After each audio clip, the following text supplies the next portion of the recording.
Dr. Ajay Kumar, I'm Malvika. Welcome to work with me. Hello, doctor. So, ഞാൻ ഇവിടുത്തെ കാര്യങ്ങളൊക്കെ കണ്ടിങ്ങനെ വളരെ inspired ആയിട്ട് ഡോക്ടറോട് സംസാരിക്കാൻ വന്നതാണ്. Can you tell me what inspired you to start this organization, Saraswati Hospital, in 1992? അതും ഒരു എന്താ പറയുക റൂറൽ ആയിട്ടുള്ളൊരു ഏരിയയിൽ അത്രയും ഇതായിട്ട് ഇങ്ങനെ തുടങ്ങാനുള്ള ഇൻസ്പിറേഷൻ എന്തായിരുന്നു? ആക്ച്വലി അതൊരു വലിയ സ്റ്റോറിയാണ്, ലോങ് സ്റ്റോറി. അതായത് my mother died when I was 13 years old. I was the only sun. അപ്പോൾ അന്ന് ഡയബറ്റീസിന് വലിയ ചികിത്സയൊന്നും ഉണ്ടായിരുന്ന കാലമല്ല. അപ്പോൾ ആ കൊച്ചുകുട്ടിയായ ഞാൻ ഒരു സാമ്പിൾ യൂറിനുമായിട്ട് കൊച്ചു ഹോസ്പിറ്റലിൽ ചെന്ന് യൂറിൻ ടെസ്റ്റ് ചെയ്യും, എന്നിട്ട് അതനുസരിച്ച് ഇൻസുലിൻ കൊടുക്കും. അങ്ങനെ അമ്മയ്ക്ക് അങ്ങനെ ഇരുന്നിട്ട് she succumb to it in 1979. അപ്പോൾ അന്ന് ഞാൻ ജസ്റ്റ് 8ാം ക്ലാസ് വിദ്യാർത്ഥിയാണ്. അപ്പോൾ അന്ന് മുതലേ എനിക്ക് ഡയബറ്റീസിനെതിരെ എന്തെങ്കിലും ചെയ്യണം. It has taken my mother's life. അങ്ങനെ when I pass pre degree എന്നാണ് അന്ന് പറയുന്നത്. അപ്പോൾ അന്ന് എൻട്രൻസ് തുടങ്ങി 2 വർഷമേ ഉള്ളൂ. അപ്പോൾ എൻട്രൻസ് എഴുതി. അപ്പോൾ എനിക്ക് MBBS കിട്ടി. അങ്ങനെ ട്രിവാൻഡ്രം മെഡിക്കൽ കോളേജിൽ ജോയിൻ ചെയ്തു. അപ്പോൾ അന്ന് മുതൽ ഡയബറ്റീസിന് വേണ്ടി എന്തെങ്കിലും ചെയ്യണം. അങ്ങനെ MBBS കഴിഞ്ഞ് ഞാൻ പോസ്റ്റ് ഗ്രാജുവേഷന് പോയപ്പോൾ അച്ഛൻ മാത്രമേ ഉള്ളൂ, ഞാനും അച്ഛനും. അപ്പോൾ അച്ഛനോട് ഞാൻ ചോദിച്ചു എന്ത് വേണം. അപ്പോൾ MDയോ MS അങ്ങനെ എന്തെങ്കിലുമൊക്കെ എടുക്കണം എന്ന് പറഞ്ഞു. അപ്പോൾ ഞാൻ എനിക്ക് ഡയബറ്റീസിന് വേണ്ടി എന്തെങ്കിലും ചെയ്യണം. അപ്പോൾ എനിക്ക് MBBS കഴിയാറായപ്പോൾ മുതൽ സർജറിയിലൊരു ഇൻട്രസ്റ്റ് വന്നു. അപ്പോൾ അങ്ങനെ MS എടുത്തു. അപ്പോൾ MS എടുക്കുമ്പം ഡയബറ്റീസിൽ വലുതായിട്ടൊന്നും ചെയ്യാൻ പറ്റില്ലല്ലോ. അപ്പോൾ ഞാൻ എന്ത് ചെയ്തു, ഡയബറ്റിക് ഫുഡ് സർജറി കോൺസെൻട്രേറ്റ് ചെയ്തു. പിന്നെ പോഡിയാട്രി എന്ന് പറയും. അതായത് ഡയബറ്റീസ് കാരണം കാലിൽ പുണ്ണ് വരുന്ന പ്രമേഹപാത രോഗം. അപ്പോൾ അത് കോൺസെൻട്രേറ്റ് ചെയ്തു. പിന്നെ MS കഴിഞ്ഞിട്ട് പിന്നെ ഈ diabetic food society of India എന്ന് പറഞ്ഞൊരു നാഷണൽ ഓർഗനൈസേഷൻ ഉണ്ട്, അതിൽ ചേർന്ന് പ്രവർത്തിച്ചു. അങ്ങനെ ഒരു ഡയബറ്റിസ് ഫുഡ് സ്പെഷ്യലിസ്റ്റായിട്ട് മാറി. അപ്പോൾ ഇത് കുറച്ച് കഴിഞ്ഞിട്ടാണ്. പക്ഷേ ഞാൻ MBBS കഴിഞ്ഞ് കുറച്ച് കഴിഞ്ഞപ്പോൾ തന്നെ പാറശാല ഒരു J. മഹേഷ് കല്യാണ മണ്ഡപമുണ്ട്, അതിൻ്റെ എതിരെ ഒരു കൊച്ചു മുറിയിൽ വൈകുന്നേരം ഒരു ക്ലിനിക്ക്, സരസ്വതി ക്ലിനിക്ക് എന്ന് പറഞ്ഞ് സ്റ്റാർട്ട് ചെയ്തു. പിന്നെ അത് ഈവനിങ് ക്ലിനിക്ക് മാറിയിട്ട് ഒരു 1000 സ്ക്വയർ ഫീറ്റുള്ള ബിൽഡിങ്ങിൽ ഒരു ഹോസ്പിറ്റലായി മാറി. അത് കഴിഞ്ഞ് ഇന്നിരിക്കുന്ന സരസ്വതി ഹോസ്പിറ്റലിൻ്റെ എതിരെ ഒരു 2 നില ബിൽഡിംഗ് ഉണ്ട്, അവിടോട്ട് മാറി. അത് കഴിഞ്ഞ് ഈ സരസ്വതി ഹോസ്പിറ്റലിൻ്റെ 2 നില പണിതു. അങ്ങനെ കുരുവി കൂടുകൂട്ടുന്നത് പോലെയാണ് നമ്മൾ ഹോസ്പിറ്റലിൽ തൊട്ടുള്ള സ്റ്റോറിയാണ്. അപ്പോൾ അങ്ങനെ ശരിക്കും എൻ്റെ അമ്മയുടെ മെമ്മറിക്ക് വേണ്ടിയാണ് ഇതെല്ലാം തുടങ്ങുന്നത്. ഇപ്പോൾ അതൊരു ഡയബറ്റിസും ഡയബറ്റിക് ഫുഡും ട്രീറ്റ് ചെയ്യുന്ന ഒരു സൂപ്പർ സ്പെഷ്യാലിറ്റി ഹോസ്പിറ്റലായിട്ട് കേരളത്തിലും പുറത്തുനിന്നുമൊക്കെയുള്ള പേഷ്യൻസ് വരുന്ന ഒരു ഇതായിട്ട് മാറി. ഞാനിപ്പോൾ നാഷണൽ ജോയിൻറ്റ് സെക്രട്ടറിയാണ് ഈ ഡയബറ്റിക് ഫുഡ് സൊസൈറ്റി ഓഫ് ഇന്ത്യയുടെ. Doctor, also I read NABH accreditation, അത് ഉള്ളൊരു ഹോസ്പിറ്റലാണ്. അപ്പോൾ റൂറൽ ഏരിയയിൽ അങ്ങനത്തെ ഒരു അക്രഡിറ്റേഷൻ ഉള്ള ഹോസ്പിറ്റൽസ് വളരെ ചുരുക്കമാണ്. സോ അതിനെപ്പറ്റി ഒന്ന് പറയാമോ ഡോക്ടർ? NABH എന്ന് പറഞ്ഞാൽ national accreditation bureau for hospitals എന്നാണ്. അതൊരു നാഷണൽ ഏജൻസിക്ക് സെൻട്രൽ ഗവൺമെൻറ്റിൻ്റെയാണ്. അപ്പോൾ അത് വളരെ കർശനമായ കുറേ മാനദണ്ഡങ്ങളുണ്ട്. അതനുസരിച്ച് പ്രവർത്തിക്കാൻ കഴിയുന്ന ഹോസ്പിറ്റൽസിനാണ് NABH അക്രഡിറ്റേഷൻ കൊടുക്കുന്നത്. അതിൽ ഒരു ഈ ക്വാളിറ്റി ഇമ്പ്രൂവ് ചെയ്യുക എന്നുള്ളതാണ്. അപ്പോൾ അതിനുവേണ്ടി കർശനമായ ഡോക്യുമെൻറ്റേഷനിലുള്ള ക്വാളിറ്റിയും സ്റ്റാൻഡേർഡ്സും ഒക്കെ വച്ച് അവർ സ്ട്രിക്റ്റായിട്ട് ഓരോ വർഷവും പിന്നെ ഇത് നടത്തും, ഇൻസ്പെക്ഷൻ നടത്തും. അങ്ങനെയാണ് അത് കിട്ടുന്നത്. So, Doctor, cardiology is a very important department for you in the hospital. അല്ലേ? ഇപ്പം കാത്ത് ലാബ് ഉൾപ്പെടെ ഉള്ളൊരു ഫെസിലിറ്റിയാണ് ഉള്ളത്. How is the management of that? കാരണം ഇതൊരു റൂറൽ ഏരിയ ആണ്, പല സ്ഥലത്തു നിന്നും ആൾക്കാർ വരുന്നത്, ഓൾസോ ബോർഡർ ആണ്. ഇപ്പം നമുക്ക് തമിഴ്നാട്ടിൽ നിന്ന് ഒത്തിരി പേഷ്യൻസ് വരുന്നുണ്ടാവും. Can you throw some light into that? Cardiology ശരിക്കും പറഞ്ഞാൽ അതൊരു രസകരമാണ് അതിൻ്റെ എവല്യൂഷൻ. ഞങ്ങളുടെ ഹോസ്പിറ്റലിൽ ഡയബറ്റിക് ഫുഡിനെ കാലിൻ്റെ ആൻജിയോപ്ലാസ്റ്റി ചെയ്യേണ്ട അത്യാവശ്യമുണ്ട്. അപ്പോൾ we thought why not we have a cath lab. അപ്പോൾ അങ്ങനെ കാലിൻ്റെ ആൻജിയോഗ്രാമിനാണ് കാത്ത് ലാബ് തുടങ്ങുന്നത്. പിന്നെ അത് കാർഡിയോളജി ആയി. ഞങ്ങളുടെ കാർഡിയോളജിസ്റ്റ് പിന്നെ ഈ കാലിൻ്റെ ആൻജിയോപ്ലാസ്റ്റിക്ക് നല്ല മിടുക്കനാണ്. ഓക്കെ കൂടാതെ ഈ ഹാർട്ട് അറ്റാക്ക് വന്നാൽ പ്രൈമറി ആൻജിയോപ്ലാസ്റ്റി അത് ചെയ്യുന്നുണ്ട്. ഓക്കെ പിന്നെ കോംപ്ലിക്കേറ്റഡ് ആയ ഈ ആൻജിയോപ്ലാസ്റ്റി പോലെ കാത്ത് ലാബ് വഴി വാൽവ് മാറ്റി വെക്കുന്നത് വരെ നമ്മൾ അവിടെ ചെയ്യാറുണ്ട്. ഓക്കെ സോ ഇതൊരു മൾട്ടി സ്പെഷ്യാലിറ്റി ഹോസ്പിറ്റൽ ആണ്. Though you say it is a diabetic foot centre എന്ന് It's actually a super specialty hospital having all specialities and super specialities including cardiac, renal transplant, surgical gastroenterology, അങ്ങനെ എല്ലാ super സ്പെഷ്യാലിറ്റിയും ഉണ്ട്. Even ഒഫ്താൽമോളജിയും വരെ ഉണ്ട്. Every speciality and super speciality ഉണ്ട്. So ഞാൻ ഹോസ്പിറ്റലിൽ പോയപ്പോൾ I saw this Saraswati heart foundation, Saraswati kidney foundation.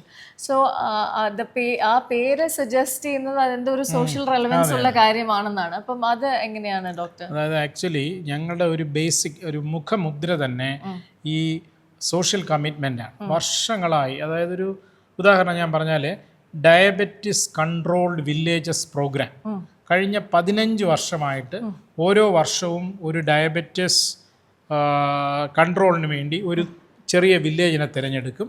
അവിടെ ഒരു വർഷം നീണ്ടു നിൽക്കുന്ന പ്രമേഹ പ്രതിരോധ പ്രവർത്തനങ്ങൾ, അവിടുത്തെ ഡയബറ്റിക് പേഷ്യൻസിൻ്റെ എല്ലാവരുടെയും കണക്കെടുക്കും. എന്നിട്ട് അവരുടെ പ്രമേഹം കൺട്രോൾഡ് ആണ് എന്ന് ഒരു വർഷം കൊണ്ട് ഉറപ്പുവരുത്തും. എന്നിട്ട് നവംബർ 14 എന്ന് പറയുന്ന വേൾഡ് ഡയബറ്റീസ് ഡേയിൽ നമ്മൾ എന്ത് ചെയ്യും? ഈ ഗ്രാമത്തിനെ പ്രമേഹ നിയന്ത്രിത ഗ്രാമമായിട്ട് പ്രഖ്യാപിക്കും. ഇത് 15 അതെ. അതെങ്ങനെയാണെന്ന് വെച്ചാൽ ഒരു ഗ്രാമത്തിനെ 5 അല്ലെങ്കിൽ 4 മേഖലകളായി തിരിക്കും. അവിടെയുള്ള ഹെൽത്ത് കെയർ വർക്കേഴ്സിനെയും പഞ്ചായത്ത് മെമ്പറിനെയും ആശാ വർക്കേഴ്സിനെയൊക്കെ കൂട്ടി അവിടെ ഓരോ കോർണർ മീറ്റിംഗ് സംഘടിപ്പിക്കും. അതിന് തൊട്ട് മുമ്പായിട്ട് ഗ്രാമം മൊത്തം ഞങ്ങളുടെ നഴ്സിംഗ് കോളേജിലെ വിദ്യാർത്ഥികളെ കൊണ്ട് സർവേ നടത്തിക്കും.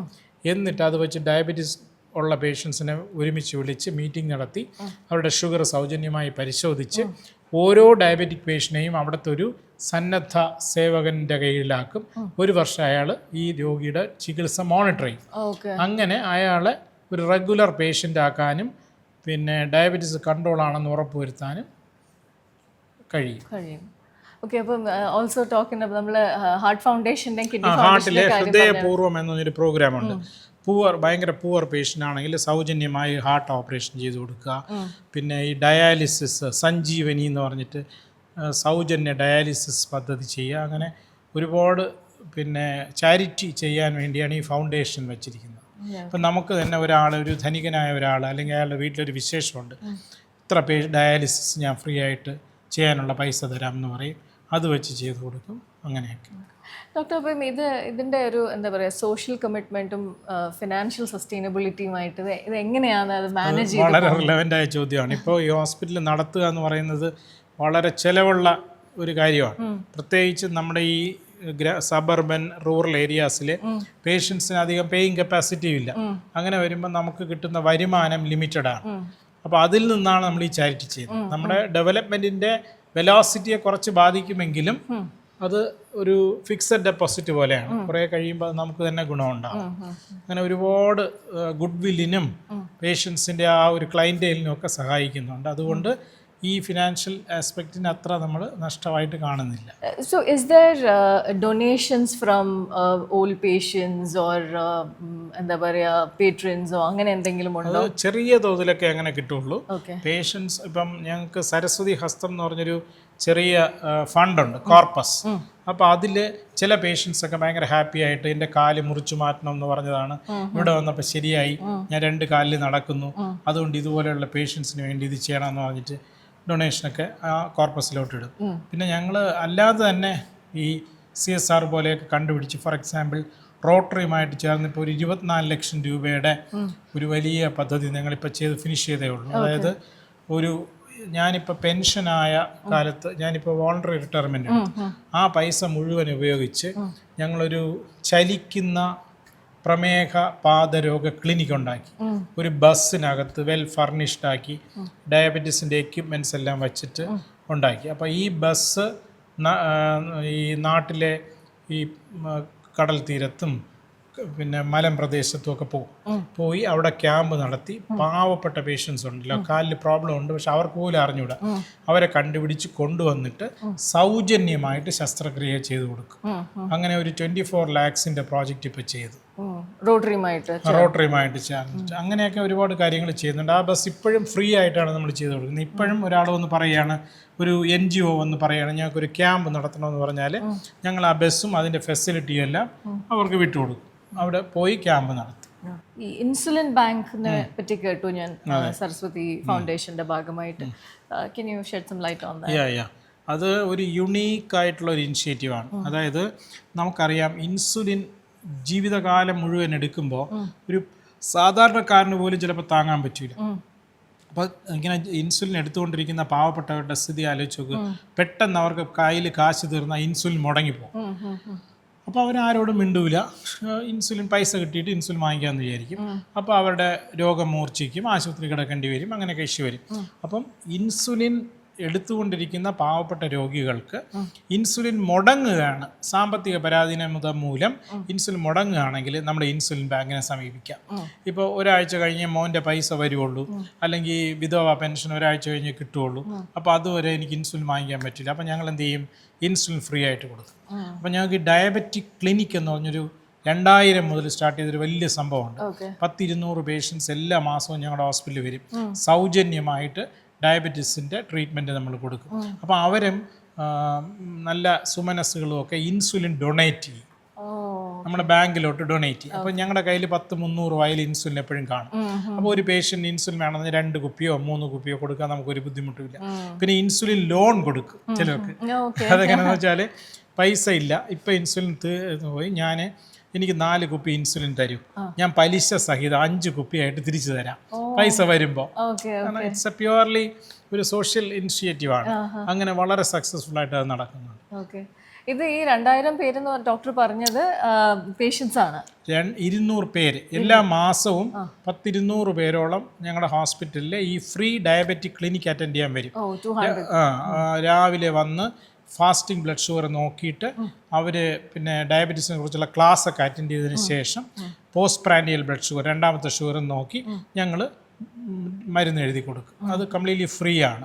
അത് 2000 ആണ്ട് മുതൽ നടക്കുന്നു. അതാണ് 2000. ഇപ്പോൾ 2026 ഇപ്പോൾ 26 വർഷമായിട്ട് നടക്കുന്നു. ഡോക്ടർ, വേറൊരു കാര്യം ഞാൻ ചോദിച്ചോളൂ. ഈ diabetes is A life style disease എന്നാണ് നമ്മൾ പറയുന്നത്.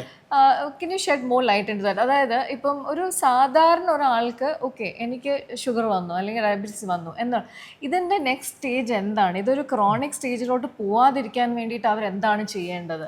അതൊരു വലിയ ചോദ്യമാണ്. ഡയബറ്റീസ് എന്ന് പറയുന്നത് ആക്ച്വലി എ ലൈഫ് ലോങ് ഡിസീസാണ്, ലൈഫ് സ്റ്റൈൽ ഡിസീസാണ്.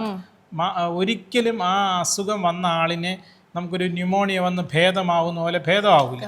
അപ്പോൾ അയാളുടെ ജീവിതകാലം മുഴുവൻ ഡയബറ്റീസിനെതിരായിട്ടുള്ള മുൻകരുതലുകളും ട്രീറ്റ്മെൻറ്റ് എല്ലാം നന്നായിട്ട് ചെയ്യണം. അപ്പോൾ ഡയബറ്റീസിൻ്റെ ഒരു പ്രോബ്ലം എന്താണെന്നറിയാമോ? ഇപ്പോൾ മാളവികയ്ക്ക് ഡയബറ്റീസ് ഉണ്ടെന്ന് വെച്ചോ, ഡയബറ്റീസ് ഉണ്ടെന്ന് അറിയില്ല മാളവിക പോലും. കാരണം ബ്ലഡ് ഷുഗർ ഒരു 200-ന് താഴെ ആണെങ്കിൽ നമുക്കൊരു സിംറ്റവും കാണൂല. ചിലപ്പോൾ ഒരു ഓപ്പറേഷൻ ചെയ്യാൻ പോകുമ്പോഴോ ചിലപ്പോൾ ഒരു ആക്സിഡൻറ്റ് പറ്റി ആശുപത്രി പോയി ഷുഗർ നോക്കുമ്പോഴായിരിക്കും ഷുഗർ ഉണ്ടെന്ന് അറിയും. അപ്പം ഒരു ടിപ്പ് ഓഫ് ഐസ്ബർഗാണ്. നമ്മളിപ്പോൾ ഒരു 100 ഡയബറ്റിക് പേഷ്യൻ്റ് പാറശാല ഉണ്ടെന്ന് വെച്ചാൽ ആക്ച്വലി 100 അല്ല ഉള്ളത്, ആയിരക്കണക്കിനുണ്ട്. അത് കണ്ടുപിടിക്കപ്പെടുന്നില്ല എന്നേ ഉള്ളൂ. ഇനി വേറൊരു തമാശ, ഇന്ന് എനിക്ക് ഡയബറ്റീസ് ഉണ്ടെന്ന് ഞാൻ കണ്ടുപിടിച്ചാൽ എൻ്റെ അർത്ഥം എൻ്റെ ഡയബറ്റീസ് ഇന്ന് തുടങ്ങിയെന്നല്ല, എത്രയോ മാസം മുമ്പ് തുടങ്ങിക്കാണും. പിന്നെ വേറൊരു ഐറണി എന്താണെന്നറിയോ? ഒരു 100 ഡയബറ്റിക് പേഷ്യൻ്റ് എടുക്കുക, ട്രീറ്റ്മെൻറ്റ് എടുത്തുകൊണ്ടിരിക്കുന്നു. അവരിൽ 99 പേരും വിചാരിക്കുന്നത് ഞാൻ കൃത്യമായി ഡോക്ടറെ പോയി കാണുന്നു, മരുന്ന് കഴിക്കുന്നു, എനിക്കൊരു കുഴപ്പമില്ലല്ലോ. പക്ഷേ അവരുടെ ബ്ലഡ് ഷുഗർ നോക്ക് 200, 210 ആയിരിക്കും. അപ്പം മരുന്ന് കഴിക്കുന്നതിലും ഭൂരിഭാഗം പേരുടെയും ഡയബറ്റീസ് കൺട്രോൾഡ് അല്ല. ഡോസേജ് കറക്റ്റ് അല്ല. ഈ ചെറിയ ലെവൽ ഓഫ് ഷുഗറിൽ ഫോർ എക്സാമ്പിൾ 250, 210 അവർക്ക് ഒരു ലക്ഷണം ഉണ്ടാവില്ല. അപ്പോൾ ആര് പറഞ്ഞാലും അവരെ തലയിൽ കയറില്ല. ഞാൻ മരുന്നൊക്കെ കഴിക്കുന്നുണ്ട്, പിന്നെ ഡോക്ടറെ കാണുന്നുണ്ട്, എനിക്ക് കുഴപ്പമില്ല, എനിക്ക് ഒരു ബുദ്ധിമുട്ടില്ല എന്ന് പറയും. പക്ഷേ ഡയബറ്റിസ് കൺട്രോൾഡ് അല്ലാതെ 5 വർഷം പോയി കഴിഞ്ഞാൽ എല്ലാ അവയവങ്ങൾക്കും കേടുപറ്റും. ഡയബറ്റിക് നെഫ്രോപ്പതി, കിഡ്നിക്ക് പ്രോബ്ലം, ന്യൂറോപ്പതി, കാലിലെ ഞരമ്പുകൾക്ക് പ്രോബ്ലം, റെട്ടിനോപ്പതി, കാഴ്ച കുറയുന്നു, ഇങ്ങനെ 100,000 കാര്യങ്ങൾ വരും. പക്ഷെ ആ കേടുകൾ ഒരിക്കലും നമുക്ക് റിവേർട്ട് ചെയ്യാൻ പറ്റില്ല, നോർമലാക്കാൻ പറ്റില്ല. അങ്ങനത്തെ ഒരു ട്രിക്കി ഡിസീസാണ് ഡയബറ്റീസ്. അപ്പം ഡയബറ്റീസ് ഉണ്ടെന്ന് അറിഞ്ഞ അന്ന് മുതൽ സ്ട്രിക്റ്റ് ആയിട്ട് ഡയബറ്റീസ് ട്രീറ്റ് ചെയ്യണം. ഒരു നേരം പോലും ഷുഗർ 140 മുകളിൽ വരാൻ പാടില്ല. ഫാസ്റ്റിംഗ് ഒരു 126 താഴെ ആയിരിക്കണം. പോസ്റ്റ് പ്രാൻഡിയൽ 180 താഴെ ആയിരിക്കണം. RBS എന്ന് പറഞ്ഞാൽ റാൻഡം ബ്ലഡ് ഷുഗർ എപ്പോൾ നോക്കിയാലും ഒരു 180 താഴെ അല്ലെങ്കിൽ 140 റേഞ്ച് ആയിരിക്കണം. അപ്പോൾ ഡയബറ്റീസ് എന്ന് പറയുന്നത് നമ്മളെ വിട്ടുമാറാത്ത ഒരു ബാധയാണ്. നമ്മുടെ life long till your grave yard നമ്മുടെ ഇവിടെ ഉണ്ടാവും. സോ ഡോക്ടർ, ഇതിനെ പറ്റി എന്താ പറയുക, ഒരു അവയർനെസ് ക്രിയേറ്റ് ചെയ്യാനായിട്ട് ക്യാമ്പ്സോ അങ്ങനത്തെ കാര്യങ്ങളൊക്കെ? അയ്യോ, ഞങ്ങളുടെ എനർജിയുടെ പകുതി ഇതിനു വേണ്ടിയാണ് യൂസ് ചെയ്യുന്നത്. മാസം തോറുള്ള സൗജന്യ ക്ലിനിക്ക്, അതിലുള്ള ബോധവൽക്കരണം, പ്രമേഹ ബോധവൽക്കരണ യജ്ഞം എന്ന് പറഞ്ഞിട്ട് 58 ഗ്രാമങ്ങളിൽ ഞങ്ങൾ ചെയ്തത്, എല്ലാ വർഷവും ചെയ്യുന്ന ഡയബറ്റീസ് കൺട്രോൾഡ് വില്ലേജ് പ്രോഗ്രാം, അങ്ങനെ വളരെ പ്രോഗ്രാംസ്. ഞങ്ങൾ വേൾഡ് ഡയബറ്റീസ് ഡേ എനിക്ക് തോന്നുന്നു ലോകത്തെ ഏറ്റവും വിപുലമായി ആചരിക്കുന്ന ഒരു സ്ഥാപനമാണ് ഞങ്ങൾ. നവംബർ 14 നമ്മുടെ ഇൻസുലിൻ കണ്ടുപിടിച്ച 1921 ഇൻസുലിൻ കണ്ടുപിടിച്ച് ഈ ലോക ജനതയുടെ ആരോഗ്യം വീണ്ടെടുത്ത ഫ്രെഡറിക് ബാൻഡിങ്ങിൻ്റെ ജന്മദിനമാണ് ഈ നവംബർ 14. അന്ന് നമ്മളൊരു 2,000 പേര് പങ്കെടുക്കുന്ന പ്രോഗ്രാംസ്, ഒരുപാട് ഇനിഷ്യേറ്റീവ്സ് ലോഞ്ച് ചെയ്യും. അങ്ങനെ ഡയബറ്റീസിൻ്റെ ബോധവൽക്കരണത്തിനാണ് നമ്മുടെ എനർജിയിലെ ബുക്കാലും നമ്മൾ ഉപയോഗിക്കുന്നത്. എനിക്കിപ്പോഴും മനസ്സിലാവാത്തൊരു കാര്യമാണ് ഈ ഡോക്ടർ നേരത്തെ പറഞ്ഞ പോലെ. ഡോക്ടർ പറഞ്ഞു കൊടുത്തു നമുക്ക് ഡയബറ്റീസ് ഉണ്ട്, പക്ഷെ അത് മനസ്സിലാവാത്തതല്ല. That is not producing any inconvenience to the patient for the time being. അപ്പൊ അയാൾക്ക് തലയിൽ കയറൂല. ഇപ്പൊ ഞാൻ പോയി സദ്യ കഴിച്ചു, എനിക്കൊന്നുമില്ല, മനസ്സിലായില്ലേ? ഞാൻ ഒരു ലഡു കഴിച്ചു, എനിക്കൊന്നുമില്ലല്ലോ, ഞാൻ മരുന്ന് കഴിച്ചുകൊണ്ടിരിക്കുന്നു എന്ന് വിചാരിക്കും. പക്ഷേ ഡയബറ്റീസിൻ്റെ ഓസ്മോട്ടിക് സിംറ്റംസ് എന്ന് പറയും. അമിതമായ ദാഹം, അമിതമായി മൂത്രമൊഴിക്കുക, ഭയങ്കര ക്ഷീണം, വെയിറ്റ് കുറയുക. ഇതൊക്കെ എപ്പോഴാണ് വരുന്നതെന്നറിയാമോ? ഒരു 250-300 മുകളിൽ ഷുഗർ പോകുമ്പോഴാണ് വരുന്നത്. ഇത് എത്ര കാലഘട്ടത്തിനിടയിലായിരിക്കും വരിക? once you're diagnosed or from the onset of the disease? If you have uncontrolled diabetes for more than 5 years, all the complications will set in. അങ്ങനെയാണ്. ഡോക്ടർ, ടൈം ബാങ്കിനെ പറ്റി ഞാൻ കേട്ടു. അത് ഞങ്ങളുടെ ശരിക്കും അത് ഒരു വളരെ യുണീക്കായ ഒരു പ്രോഗ്രാമാണ്. അത് ഉണ്ടാകിയതിൻ്റെ ഒരു കാരണം അല്ലെങ്കിൽ ഒരു നിമിത്തം എന്ന് പറയുന്നത് ഞങ്ങളുടെ ഒരു ഡയബറ്റിക് പേഷ്യൻ്റാണ്. ഒരു അമ്മ എന്നെ മോനെ എന്നാണ് വിളിക്കുന്നത്. അത്രയ്ക്ക് അടുപ്പമുള്ള പേഷ്യൻ്റ് ഒരു ദിവസം രാത്രി എന്നെ ഫോണിൽ വിളിക്കുന്നു, മോനെ എനിക്കൊരു ആംബുലൻസ് അയച്ചു തരാമോ, എനിക്ക് ഭയങ്കര നെഞ്ചുവേദന, ശ്വാസം മുട്ടൽ. അൺഫോർച്ചുനേറ്റ്ലി ആ വീട്ടിൽ ആരുമില്ല അവരെ ഹെൽപ്പ് ചെയ്യാൻ. Can you imagine? This is at about 3 AM in the morning, early morning. അപ്പോൾ ഞാൻ പറഞ്ഞു, ട്രിവാൻഡ്രത്ത് നിന്നേക്ക് ഞാൻ ഇവിടുന്ന് ആംബുലൻസ് അയച്ച സമയം താമസിച്ചു. I will do one thing, I will arrange 1 ambulance from Trivandrum. അപ്പോൾ ഞാൻ ആംബുലൻസ് ഡ്രൈവറെ അവിടെ അയക്കുമ്പോൾ വീട് ഗേറ്റ് പൂട്ടിയിരിക്കുന്നു. അകത്ത് അമ്മ ഇരിക്കുന്നത് തുറന്ന ജനലിൽ കൂടെ കാണാം, ശ്വാസം മുട്ടിക്കൊണ്ടിരിക്കുന്നു, ലൈറ്റ് കാണാം മുറിയിൽ, പറ്റുന്നില്ല. അപ്പോൾ അയാൾ എന്നെ വിളിക്കുന്നു, സാർ ഇങ്ങനെയാണ്. ഞാൻ പറഞ്ഞു, ഗേറ്റിൽ ശക്തിക്ക് അടിക്ക്, അടുത്ത വീട്ടുകാരെങ്കിലും വരുമെന്നോ. അയാൾ ഗേറ്റിൽ ശക്തിക്ക് അടിക്കുമ്പോൾ ആ ഒരാൾ ഇറങ്ങി വന്ന് തുറന്ന് കൊടുക്കുന്നു. അങ്ങനെ അമ്മയെ ആശുപത്രി കൊണ്ടുവന്നു. ഇടയ്ക്കിടയ്ക്ക് എന്നെ ഫോൺ ചെയ്യുന്നുണ്ട്. And before reaching the hospital she passed away. അപ്പോൾ അന്ന് ഞങ്ങൾ വിചാരിച്ചു we have to do something about it. സിറ്റിയിലാണെന്ന് ഓർക്കണം. അങ്ങനെ what we did was we made a gathering of our friends in Trivandrum. എന്നിട്ട് ഞാൻ ഈ കാര്യം വളരെ വ്യക്തമായിട്ട് പറഞ്ഞു, we have to do something. ജീവിതത്തിൻ്റെ നല്ല കാലത്ത് വളരെ ശോഭയോടെ ജീവിച്ചിരുന്ന ആളുകൾ, മക്കൾ കാനഡയിലും ഗൾഫിലും UK-യിലും US-ലുമാണ്. അവർക്ക് പൈസയ്ക്ക് ഒരു കുറവുമില്ല, പക്ഷേ nobody is there to help them. അപ്പോൾ we have to do something. അപ്പോൾ അങ്ങനെയാണ് ടൈം ബാങ്കിൻ്റെ മോഡലിൽ ഞങ്ങൾ സരസ്വതി ഹസ്തം എന്ന പേരിൽ ഒരു കൂട്ടായ്മ ഉണ്ടാക്കി. ഇപ്പോൾ 8 വർഷമാകുമ്പോൾ നമ്മുടെ അയ്യപ്പൻ കുട്ടി നായരല്ലേ, TK നായർ, നമ്മുടെ പ്രധാനമന്ത്രിയുടെ ഉപദേഷ്ടാവ്, അദ്ദേഹമാണ് അതിൻ്റെ patron. Every last Sunday of every month we have a potluck meeting in Trivandrum. അപ്പം ഞങ്ങൾ വീട്ടിൽ നിന്ന് ഭക്ഷണമൊക്കെ കൊണ്ടുവന്ന് എല്ലാവരും പങ്കിട്ട് കഴിക്കും. അങ്ങനെ അവർക്ക് ഒരു പ്രോബ്ലം വന്നാൽ ഞങ്ങളിൽ ഒരാൾ പോകും. അപ്പോൾ അതിൻ്റെ തമാശയല്ല, അതിൻ്റെ രസകരമായ വസ്തുത എന്താണെന്ന് വെച്ചാൽ, ഞാനിപ്പോൾ മാളവികയ്ക്ക് വേണ്ടി ഒരു കാര്യം ചെയ്തു തരുന്നു. ഇപ്പോൾ യു ആർ ഫീലിംഗ് ബോർഡ്, വീട്ടിൽ 10-70 വയസ്സായി, അപ്പോൾ എന്നെ വിളിക്കുന്നു. ഞാൻ അവിടെ ഇരുന്ന് കുറേ നേരം സ്പെൻഡ് ചെയ്ത് ബോർഡി മാറ്റുന്നു, തിരിച്ച് ഞാൻ പോകുന്നു. I spend 3 hours there with you. അപ്പോൾ ആ സമയത്ത് I will get 3 credit hours from your account. Not currency, time. അപ്പോൾ അത് ടൈമാണ് എക്സ്ചേഞ്ച് ചെയ്യുന്നത്. അപ്പോൾ I am rich with 3 hours. Okay. അപ്പോൾ ഈ 3 hours ഉപയോഗിച്ച് എനിക്ക് വേറെ ആളുടെ സഹായം തേടാം. Okay. അപ്പോൾ ഞങ്ങൾക്ക് ഒരു time is the currency. Correct. We have a madam called Asha Lada. She is very generous, very active. അപ്പോൾ പുള്ളിക്കാരി എനിക്കൊന്നൊരു 10-25 മണിക്കൂറെങ്കിലും പുള്ളിക്കാരിയുടെ അക്കൗണ്ടിലുണ്ട്. കാരണം എവിടെ പോയാലും she is ready to help them. അപ്പോൾ അങ്ങനെ നമ്മളിപ്പോൾ ഒരു ഭയങ്കര സ്ട്രോങ് ഗ്രൂപ്പാണ്. മഞ്ഞൊക്കെ ഒരുക്കി നല്ല ഒരു ബോണ്ടേജ് ഉണ്ടായി. എല്ലാവരെയും അറിയാം. ഇപ്പോൾ now we are planning to have a senior citizens living facility ഇപ്പോൾ ചെയ്യാൻ പോവാണ്. ഇപ്പോൾ ഈ കുന്നില്ലേ, ഈ കുന്നിൻ്റെ ഏറ്റവും മുകളിൽ we are going to build one. നമ്മൾ ഇത് കഴിഞ്ഞൊരു മക്കളൊക്കെ ദൂരെയുള്ളവർക്ക് ഇവിടെ വന്ന് കംഫർട്ടബിൾ, അവർക്ക് പൈസയ്ക്കൊന്നും ഒരു ബുദ്ധിമുട്ടില്ല, താമസിക്കാം, വളരെ റോയലായിട്ട് ജീവിക്കാം. മോസ്റ്റ് ഇമ്പോർട്ടൻ്റ്ലി ഒരു സൊസൈറ്റി ആയിട്ട് ഒരു കമ്മ്യൂണിറ്റി ആയിട്ട് ചെയ്യാൻ പറ്റും. I also heard about an NGO that works out of here for diabetes patients, like paper bag. അത് സരസ്വതി തൊഴിൽശാല എന്ന് പറഞ്ഞ ഞങ്ങളുടെ ഒരു ഇനിഷ്യേറ്റീവാണ്. അതിലെങ്ങനെയാണെന്ന് വെച്ചാൽ ഞങ്ങൾക്ക് 2 കുട്ടികളുണ്ട്, 2 ചെറുപ്പക്കാർ, ലേഡീസ്. അതിലൊരാൾ കുറച്ച് സിക്കാണ്. അവരും ഈ കുട്ടിയും കൂടെ ചേർന്ന് പിന്നെ പേപ്പർ ബാഗുകൾ ഉണ്ടാക്കും. അതിൽ ഡയബറ്റിക് പേഷ്യൻസിനും പങ്കെടുക്കാം. ആ പേപ്പർ ബാഗ് നമ്മുടെ ഹോസ്പിറ്റലിലെ എക്സ്റേ കവറ്, ഫാർമസിയിലെ കവറ്, മറ്റ് ഹോസ്പിറ്റൽസിന്. പിന്നെ ചക്കയെ ഞങ്ങൾ ഭയങ്കരമായിട്ട് പ്രൊമോട്ട് ചെയ്യുന്ന ആൾക്കാരാണ്. ഈ പച്ച ചക്കയില്ലേ, ചക്ക പുഴുക്കുണ്ടാക്കിയിട്ട് കഴിച്ചാൽ ഷുഗർ കുറയും. അത് ഞാൻ പബ്ലിഷ് ചെയ്തിട്ടുണ്ട്.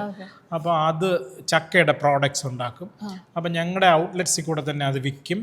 അപ്പോൾ അതിൽ നിന്നൊരു വരുമാനം കിട്ടുമല്ലോ. ആ വരുമാനം പാവപ്പെട്ട ഡയബറ്റിക് പേഷ്യൻസിൻ്റെ ട്രീറ്റ്മെൻറ്റിന് വേണ്ടി യൂസ് ചെയ്യും. അത് നിങ്ങൾ നഴ്സിംഗ് കോളേജിലോട്ട് വന്നപ്പോൾ ഒരു വീട് കണ്ടില്ലേ, സരസ്വതി തൊഴിൽശാല, അതാണ് ആ initiative. Also there's a nursing college. അപ്പം ഇതൊരു എക്കോസിസ്റ്റം ആയിട്ടാണ്. അതൊരു തമാശയായിട്ട് നിങ്ങൾക്ക് തോന്നുമെങ്കിലും, അതായത് ഫോർ എക്സാമ്പിൾ ഈ നഴ്സിംഗ് കോളേജിലെ കുട്ടികളുടെ ഹോസ്റ്റൽ, അവർക്ക് ആവശ്യമുള്ള പാല്, മുട്ട, ഇതെല്ലാം ഞങ്ങളാണ് പ്രൊഡ്യൂസ് ചെയ്യുന്നത്. ഞങ്ങളുടെ ഫാമിലുണ്ടാകുന്ന പാലാണ് ഇവിടെ കൊടുക്കുന്നത്. മുട്ട, കോഴി, ഞങ്ങൾക്കൊരു ആനിമൽ ഫാമും ഉണ്ട്, ഒരു പ്ലാന്റ്സ് ഒക്കെ ഉള്ളൊരു ഫാമുണ്ട്. അപ്പോൾ ഒരു 10-20ഓളം പശുക്കളുണ്ട്. അപ്പോൾ അവിടെ നിന്നുള്ള പാലാണ് ഇവർക്ക് യൂസ് ചെയ്യാൻ കൊടുക്കുന്നത്. കോഴികളുടെ മുട്ടയാണ് ഇവർക്ക് കൊടുക്കുന്നത്. പച്ചക്കറികൾ നമ്മൾ വിഷരഹിതമായിട്ട് കൃഷി ചെയ്യുന്നുണ്ട്, ആ പച്ചക്കറികൾ ഇവർക്ക് കൊടുക്കും. വാഴ, അപ്പോൾ പിന്നെ ഏത്തക്കൊലയും ബാക്കി പഴങ്ങളും അതെല്ലാം കൊടുക്കും. അങ്ങനെ ഒരു എക്കോസിസ്റ്റം തന്നെയാണെന്നാണ് എനിക്ക് തോന്നുന്നത്. സോ അപ്പോൾ ഈ നഴ്സിംഗ് കോളേജ് തുടങ്ങാനുള്ള സാഹചര്യം? നഴ്സിംഗ് കോളേജ് ശരിക്കും 2007 ഞങ്ങളിങ്ങനെ ഒരു നഴ്സിംഗ് സ്കൂളിന് അപ്ലൈ ചെയ്യാൻ പോയപ്പോൾ അന്ന് ഗവൺമെൻറ് AK ആൻ്റണി സർക്കാരാണ്. അദ്ദേഹത്തിൻ്റെ സമയത്ത് പറഞ്ഞു പിന്നെ നഴ്സിംഗ് സ്കൂള് ഇല്ല, നഴ്സിംഗ് കോളേജ് തരാം. അൺഎക്സ്പെക്റ്റഡ് ആണ്. അപ്പോൾ ഞങ്ങൾ ആ സ്കൂളെന്ന് എഴുതിന് വെട്ടി കോളേജ് എന്ന് എഴുതി ആപ്ലിക്കേഷൻ കൊടുത്തു. അന്ന് ഒരു ബുദ്ധിമുട്ടുണ്ടായില്ല, എല്ലാവർക്കും അപ്ലൈ ചെയ്ത് എല്ലാവർക്കും NOC കൊടുത്തു. അങ്ങനെ ഞങ്ങളുടെ ഹോസ്പിറ്റലിലാണ് ആദ്യമായിട്ട് തുടങ്ങുന്നത്. പിന്നെ ഇവിടെ ഈ ഭീമൻ കുന്നെന്ന് പറയുന്ന ഈ കുന്നിൻ ചരിവിലോട്ട് കോളേജ് മാറ്റി. ഇപ്പോൾ അവിടെ ഒരു 70 നഴ്സിംഗ് BSc നഴ്സിംഗ് സീറ്റും 12 MSc നഴ്സിംഗ് സീറ്റും ഉണ്ട്. കേരളത്തിലൊരു 5 നല്ല കോളേജുകൾ എടുത്താൽ അതിലൊരെണ്ണമാണ് നമ്മുടേത്. മാനേജ്മെൻറ്റ് സീറ്റിൽ കിട്ടണമെങ്കിൽ ഒരു 98% ഒക്കെ മാർക്ക് വേണം. അങ്ങനത്തെ ഒരു ലെവൽ മെയിൻറ്റെയിൻ ചെയ്യുന്ന കോളേജാണ്. സോ ഡോക്ടർ, എന്താണ് സരസ്വതി ഫൗണ്ടേഷൻ അല്ലെങ്കിൽ സരസ്വതി ഹോസ്പിറ്റലിൻ്റെ ഭാവി പരിപാടികൾ? What is it that you want? കാരണം ഇത്രയും ഒക്കെ അച്ചീവ് ചെയ്ത് കഴിഞ്ഞു, ഇനി എന്താണ് ഭാവിയിലുള്ള? സരസ്വതി ഹോസ്പിറ്റലിൽ ആക്ച്വലി ഫോക്കസ് കോർ ഏരിയാസ് ഉണ്ട്. ഒന്ന് ഞാൻ നേരത്തെ പറഞ്ഞ ഡയബറ്റിക് ഫുഡ്. അപ്പോൾ അതിൽ what we do is we already have 3 to 4 clinics, one in Calicut, one in Cochin, one in Trivandrum city. We are planning to start more in Kerala as well as in Tamil Nadu. Then we have plans to have expansion of the hospital. The new block in the pani ipa start ചെയ്തു. അവിടെ ഈ super specialities എല്ലാം കൂടെ ഒരു ബ്ലോക്കിലാക്കി ഒരു 7 storage building plan ചെയ്യുന്നുണ്ട്. പിന്നെ ഈ മനോഹരമായ കുന്നിൻ ചരിവിൽ ആണ് ഈ കോളേജ് ഇരിക്കുന്നത്. ഇതിൻ്റെ ടോപ്പ് ഉണ്ട്. ഈ കുന്നിൻ്റെ മുകളിൽ നല്ല രസമാണ്. എന്നാൽ ഈ പൂവാർ കടലൊക്കെ കാണാൻ പറ്റും. ആ കുന്നിൻ്റെ മുകളിൽ ഞങ്ങളൊരു റിട്ടയർമെൻറ്റ് ഹോം പ്ലാൻ ചെയ്യുന്നത്. ഞാൻ പറഞ്ഞില്ലേ സരസ്വതി ഹസ്തം കമ്മ്യൂണിറ്റി, അപ്പോൾ അവരുടെയൊക്കെ ഇനിഷ്യേറ്റീവായിട്ട് വളരെ അഫോർഡ് ചെയ്യാൻ പറ്റുന്ന ആൾക്കാർ ധാരാളം ഉണ്ടല്ലോ. അവരെല്ലാം നല്ല കാലത്ത് നല്ല പൊസിഷനിൽ ഇരുന്നവരാണ്. അപ്പോൾ അവരുടെ റിട്ടയർമെൻറ്റ് ലൈഫ് വളരെ ആസ്വാദ്യകരമായി അവർക്ക് ഇഷ്ടമുള്ള രീതിയിൽ ചെയ്യാൻ വേണ്ടി വി ആർ പ്ലാനിങ് ഒരു വലിയ പ്രോജക്റ്റാണ്. എത്ര സ്ക്വയർ ഫീറ്റ് ആണ്? അതൊരു 20 ഹോംസ് ആണ് ആദ്യം പ്ലാൻ ചെയ്യുന്നത്. അങ്ങനെയുള്ള 4 80 ആൾക്കാർക്ക് 80 ഫാമിലീസിന് ചെയ്യാനാണ് വലിയ പ്രോജക്റ്റ്. ആദ്യം ഒരു 7 crores ഒരു 20 തുടങ്ങിയിട്ട് അതനുസരിച്ച് ഡെവലപ്പ് ചെയ്യും. അങ്ങനെയാണ് പ്ലാൻ ചെയ്യുന്നത്. സോ ഡോക്ടർ, ഈ ഡയബറ്റിക് ഫുഡ് എന്ന് നമ്മൾ പറഞ്ഞു, കെൻ യു എക്സ്പ്ലെയിൻ എങ്ങനെയാണ് ഒരാൾക്ക് ഡയബറ്റിക് ഫുഡ് വരുന്നത്, എങ്ങനെയാണ് അതിൻ്റെ ട്രീറ്റ്മെൻറ്റ്, ഹൗ ഡു യു, കാരണം ഈ കാല് മുറിക്കാൻ പറഞ്ഞിട്ട് വരുന്ന ആൾക്കാരുടെ ആണ് കാല് സേവ് ചെയ്യുന്നത്. സോ അതെങ്ങനെയാണ്? വലിയ ഒരു ടോപ്പിക്കാണ്. അതായത് ഡയബറ്റിസ് കാരണം, വർഷങ്ങളായിട്ടുള്ള ഡയബറ്റിസ് കാരണം കാലിലുണ്ടാകുന്ന പ്രശ്നങ്ങളുടെ ആകെത്തുകയാണ് ഡയബറ്റിക് ഫുട്ട് അഥവാ പ്രമേഹപാത രോഗം എന്ന് പറയുന്നത്. അതായത് ഡയബറ്റിസ് കുറേ വർഷം കഴിയുമ്പോൾ കാലിലെ ചെറിയ നെർവ്സിലെ ഞരമ്പുകൾ, ആ ഞരമ്പുകളെ ബാധിക്കും. ഞരമ്പുകളെ ബാധിക്കുമ്പോൾ നമുക്ക് ആദ്യം സൂചി കുത്തുന്ന പോലെ തോന്നും. കുറച്ച് കഴിയുമ്പം മുള കരച്ച് തേച്ചതുപോലെ നീറ്റലുണ്ടാവും. കുറച്ച് കഴിഞ്ഞിട്ട് മരവിപ്പാവും. അതിനെ ഡയബറ്റിക് ന്യൂറോപ്പതി എന്ന് പറയും. കുറേ കഴിയുമ്പോൾ എന്ത് പറ്റും, ഈ മസിൽസിനെ സപ്ലൈ ചെയ്യുന്ന നെർവ്സിന് ഡാമേജ് വരും. അങ്ങനെ വരുമ്പോൾ ഈ കാലിലെ മസിലുകളൊക്കെ ശോഷിച്ചു പോകും, വിരലുകളും ഒക്കെ വികൃതമാവും. പിന്നെ നമ്മുടെ കാല് തറയിൽ ചവിട്ടുമ്പോൾ കാൽപ്പാടിൻ്റെ ഷേപ്പ് അറിയാമല്ലോ, ആ ഷേപ്പിലാണ് വെയിറ്റ് ബെയർ ചെയ്യുന്നത്. അതെല്ലാം മാറും, എല്ലിൻ്റെ സ്ഥാനമൊക്കെ മാറും. അപ്പോൾ ചില പ്രത്യേക പോയിന്റിൽ നമ്മൾ തഴമ്പ് കായ്പ് എന്നൊക്കെ പറയത്തില്ലേ, മൺവെട്ടി വെട്ടുമ്പോൾ കയ്യിൽ, അതുപോലെ ഉണ്ടാവും. അപ്പോൾ അതിൽ ചവിട്ടി നടക്കുമ്പോൾ എന്ത് പറ്റും, അവിടെ വെയിറ്റ് കൂടിയിട്ട് അവിടെ പുണ്ണാവും. അങ്ങനെയാണ് പുണ്ണ് തുടങ്ങുന്നത്, വ്രണം തുടങ്ങുന്നത്. അതുവഴി രോഗാണുക്കൾ കയറി ഭയങ്കരമായിട്ട് കാലിലോട്ട് ബാധിക്കുക, പഴുപ്പ് ബാധിക്കുക, സെപ്റ്റിക്കായി കാലോ ജീവനോ തന്നെ നഷ്ടപ്പെടുന്ന അവസ്ഥ വരും. അപ്പോൾ ഇത് തുടക്കത്തിൽ തന്നെ ഹൈ റിസ്ക് ഫുഡ്, ഞാൻ നേരത്തെ പറഞ്ഞില്ലേ പാദസ്പർശം എന്ന് പറഞ്ഞാൽ നമുക്കൊരു ഇനിഷ്യേറ്റീവ് ഉണ്ട്, ഒരു ബസ്സിൽ ഇതൊക്കെ ചെയ്യും. അപ്പം കാലിലെ 3 ടെസ്റ്റുകൾ ഫ്രീ ആയിട്ട് ചെയ്ത് കൊടുക്കുന്നുണ്ട്. അപ്പോൾ ഈ കാലുകൾ ഹൈ റിസ്ക് ഫുഡാണോ എന്ന് നമുക്കറിയാം. അതായത് വ്രണം വരാൻ സാധ്യതയുള്ള കാലാണോ എന്ന് കണ്ടുപിടിക്കും. അങ്ങനെ കണ്ടുപിടിച്ചാൽ നമുക്ക് ആ കാലിനെ സംരക്ഷിക്കാൻ പറ്റും. വ്രണം വരാതെ പ്രത്യേക രീതിയിലുള്ള ചെരുപ്പിട്ട് പാദ സംരക്ഷണമൊക്കെ ചെയ്തു കഴിഞ്ഞാൽ നമുക്ക് നന്നായിട്ട് ആ കാലുകളെ അയാൾ മരിക്കുന്നത് വരെ വ്രണം വരാതെ ഡയബറ്റിക് ഫുഡ് വരാതെ നോക്കാൻ പറ്റും. അപ്പോൾ ഇത് വന്നു കഴിഞ്ഞിട്ടുള്ളവരുടെ ട്രീറ്റ്മെൻറ്റ്, വന്നു കഴിഞ്ഞിട്ടുള്ളത് നമ്മുടെ നാട്ടിൽ ഉദാഹരണത്തിന് ട്രിവാൻഡ്രം മെഡിക്കൽ കോളേജ് ഞാൻ പഠിച്ച എൻ്റെ ആൽമ മാറ്റർ, അവിടെ പോയി കഴിഞ്ഞാൽ 18, 19 എന്നൊക്കെ പറഞ്ഞ ക്രോണിക് വാർഡുകളുണ്ട്. ആ വാർഡിൽ ചെന്നാൽ ഇങ്ങനെ ചാള അടിക്കിയതുപോലെ ഡയബറ്റിക് ഫുഡിൻ്റെ പേഷ്യൻസ് കാലിൽ കെട്ടുമായിട്ട് കിടപ്പുണ്ട്. പക്ഷേ അതിൻ്റെ നൂതന ചികിത്സകളോ അതിനുള്ള ആധുനിക സൗകര്യങ്ങളോ ഒന്നും നമ്മുടെ പബ്ലിക് സെക്ടർ ആശുപത്രികളിൽ ഇല്ല എന്നുള്ളത് വളരെ ദയനീയമായ അവസ്ഥയാണ്. ഏറ്റവും കൂടുതൽ പേഷ്യൻസ് പോകുന്ന സ്ഥലം. അപ്പം ഉദാഹരണത്തിന് ഓഫ് ലോഡിങ് എന്ന് പറയും. അതായത് കാലിൻ്റെ അടിയിൽ ഒരു പുണ്ണുണ്ടെങ്കിൽ ആ പുണ്ണിൽ ചവിട്ട് കൊണ്ടാൽ ഈ രോഗിക്ക് വേദനിക്കില്ല, മരവിച്ചിരിക്കുകയല്ലേ, അതും കൊണ്ട് നടക്കും. നമ്മൾ എന്ത് ചികിത്സ നടത്തിയിട്ട് ഒരു കാര്യമില്ല. ഈ 80 കിലോ വെയിറ്റുള്ള മനുഷ്യൻ്റെ 40 കിലോ ഒരു കാലിൽ വരില്ലേ, 2 കാലില്ലേ, അത് പ്രസ് ചെയ്തുകൊണ്ടിരിക്കും, അതുപോലും ചെയ്യുന്നില്ല. അപ്പോൾ അതിൻ്റെ ചികിത്സ എന്ന് പറയുന്നത് ഓഫ് ലോഡിങ്, അവിടെ വെയിറ്റ് വരാതെ നോക്കുക, പിന്നെ രക്തഓട്ടം ബ്ലോക്ക് വല്ലതും ഉണ്ടെങ്കിൽ അത് മാറ്റുക, വ്രണത്തിനെ ചികിത്സിച്ച് ഭേദമാക്കുക, പിന്നെ ഷുഗർ നല്ല സ്ട്രിക്റ്റായിട്ട് കൺട്രോൾ ചെയ്യുക. പിന്നെ ആധുനികമായ ഒരുപാട് ചികിത്സാ രീതികളുണ്ട്. പിന്നെ ഈ മുറിവ് ഉണങ്ങാൻ ഡയബറ്റിക് രോഗിക്ക് താമസമാണ്, അറിയാമല്ലോ. അപ്പോൾ അതിനു വേണ്ടി പ്രത്യേക ഗ്രോത്ത് ഫാക്ടേഴ്സ് എന്ന് പറയും, ഈ മാംസം വളരാൻ ഉപയോഗിക്കുന്ന മരുന്നുകൾ, അങ്ങനെ ഒട്ടനവധി സ്റ്റെം സെൽ ട്രീറ്റ്മെൻറ്റ് അതിലെ ഒരു അത്യാധുനിക ട്രീറ്റ്മെൻറ്റാണ്. അതായത് നമ്മുടെ കാലുകൾ ഏറ്റവും കൂടുതൽ അപകടത്തിലാവുന്ന എപ്പോഴാണെന്നറിയോ, ഇസ്കീമിയ അഥവാ രക്തഓട്ടം ഇല്ലാത്ത വരുമ്പോൾ. അപ്പോൾ നമ്മൾ ആൻജിയോപ്ലാസ്റ്റ് ചെയ്ത് ബ്ലോക്ക് മാറ്റും, അല്ലെങ്കിൽ ബൈപ്പാസ് ചെയ്ത് രക്തം അവിടെ എത്തിക്കും. ഇത് രണ്ടും ചെയ്യാൻ പറ്റാത്ത അവസ്ഥയുണ്ട്. അതായത് ഒരുപാട് സ്ഥലത്ത് ബ്ലോക്ക്, അങ്ങനെ വരുമ്പോൾ അയാളെ കാൽ പോകുമെന്നുള്ള ഉറപ്പാണ്. അങ്ങനെയുള്ളവർക്കാണ് സ്റ്റെം സെൽ തെറാപ്പി ഉപയോഗിക്കുന്നത്. നമ്മളെ വിത്ത് കോശങ്ങളെന്ന് പറഞ്ഞാൽ ഏത് തരം പിന്നെ കലകളായി ദശകളായി മാറാൻ കഴിയുന്ന സെൽസിനെയാണ് വിത്ത് കോശങ്ങൾ അഥവാ സ്റ്റെം സെൽ എന്ന് പറയുന്നത്.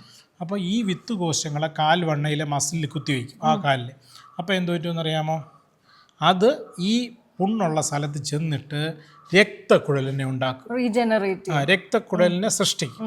രക്തക്കുഴൽ ഉണ്ടാക്കുന്ന സെല്ലുകളായിട്ട് മാറും. മീസൻ കൈമൽ സ്ട്രോമൽ സെൽസ് എന്നാണ് അതിനെ പറയുന്നത്.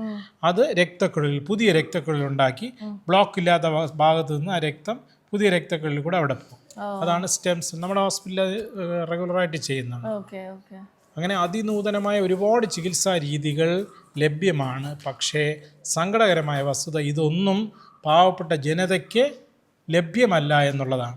ആയിരക്കണക്കിന് 10,000-കണക്കിന് ഡയബറ്റിക് ഫുട്ടുള്ള രോഗികൾ ഈ ചികിത്സകളൊന്നും കിട്ടാതെ കാല് മുറിക്കുകയോ ജീവൻ നഷ്ടപ്പെടുകയൊക്കെ ചെയ്യുന്നു. ഡോക്ടറിൻ്റെ അഭിപ്രായത്തിൽ ഇതിൻ്റെ നെക്സ്റ്റ് സ്റ്റേജ് എന്താണ്? ഇപ്പോൾ ട്രിവാൻഡ്രം മെഡിക്കൽ കോളേജ് പോലത്തെ ഹോസ്പിറ്റൽസിൽ ഇങ്ങനത്തെ സൗകര്യങ്ങളില്ല എന്ന് പറയുന്നു. What is the next stage? കാരണം ഇതൊരു വളരെ പ്രസക്തമായ ചോദ്യം. ഡോക്ടർ ഒരു സരസ്വതി ഹോസ്പിറ്റലിൽ കൊണ്ട് ഇരുന്ന് മാത്രം ഇത് ചെയ്ത് തീർക്കാൻ പറ്റുന്ന ഒരു പ്രോബ്ലം അല്ല ഇത്. Very very pertinent question. Thank you. So അത് എന്താണ്? What is the next stage for that? അതായത് ബേസിക്കലി പ്രിവെന്റീവ് പോഡിയാട്രി, പ്രമേഹ പാദരോഗ പ്രതിരോധ ശാസ്ത്രം, ഇത് ക്ലിയർ ആയിട്ട് ഗ്രാസ് റൂട്ട് ലെവലിൽ ഫാമിലി ഫിസിഷ്യൻസ്, പ്രൈമറി ഹെൽത്ത് സെൻ്ററിലെ ഡോക്ടേഴ്സ് അവരെ പഠിപ്പിച്ചു കൊടുക്കണം. അവരുടെ അടുത്താണ് ഈ കാല് ആദ്യം പോകുന്നത്. ആയിരക്കണക്കിന് കാലുകൾ അവസാനം കാല് പഴുത്ത് നാശമായി മുട്ടിന് മുകളിൽ വരെ എത്തിയിട്ടാണ് മെഡിക്കൽ കോളേജിൽ എത്തുന്നത്. അത് ഡോക്ടർമാർ നിസ്സഹായരാണ്. അപ്പോൾ ഈ ഗ്രാസ് റൂട്ട് ലെവലിൽ പോഡിയാട്രിയുടെ ബാലപാഠങ്ങൾ എത്തിച്ച് കാലുകളെ തുടക്കത്തിൽ തന്നെ സംരക്ഷിച്ച് ഹൈ റിസ്ക് ഫുട്ടുള്ള കാലുകളെ കണ്ടുപിടിച്ച് നമ്മൾ അന്നു മുതലേ പാദസംരക്ഷണ പ്രവർത്തനങ്ങൾ ചെയ്താൽ ഒരു കാല് മുറിച്ച് മാറ്റേണ്ടി വരില്ല. അതിന് ഞങ്ങൾ പറയുന്ന ഒരു ആപ്തവാക്യമുണ്ട്: no diabetic foot ulcerate spontaneously. ഒരു പ്രമേഹ പാദരോഗം ഉള്ള കാലിലും തനിയെ വ്രണം ഉണ്ടാകുന്നില്ല, മുറിവ് പറ്റിയാണ് ഉണ്ടാകുന്നത്. അപ്പോൾ ഇതിൻ്റെ കുറിച്ചുള്ള അജ്ഞതയാണ് പ്രധാനം. ഈ ഡയബറ്റിസ് ഇറ്റ് സെൽഫ്, അതിൻ്റെ ബൈ ആൻഡ് ലാർജ് ഡയബറ്റിസിലെ ഏറ്റവും പ്രധാനപ്പെട്ട കാര്യം എന്ന് പറയുന്നത്, ഡയബറ്റിസിൻ്റെ ചികിത്സ എന്ന് പറയുന്നത് രോഗിയെ സംബന്ധിച്ചിടത്തോളം ഡയബറ്റിസിനെ കുറിച്ചുള്ള അറിവാണ്. അതുണ്ടായാൽ തന്നെ എളുപ്പം കാര്യം നടക്കും.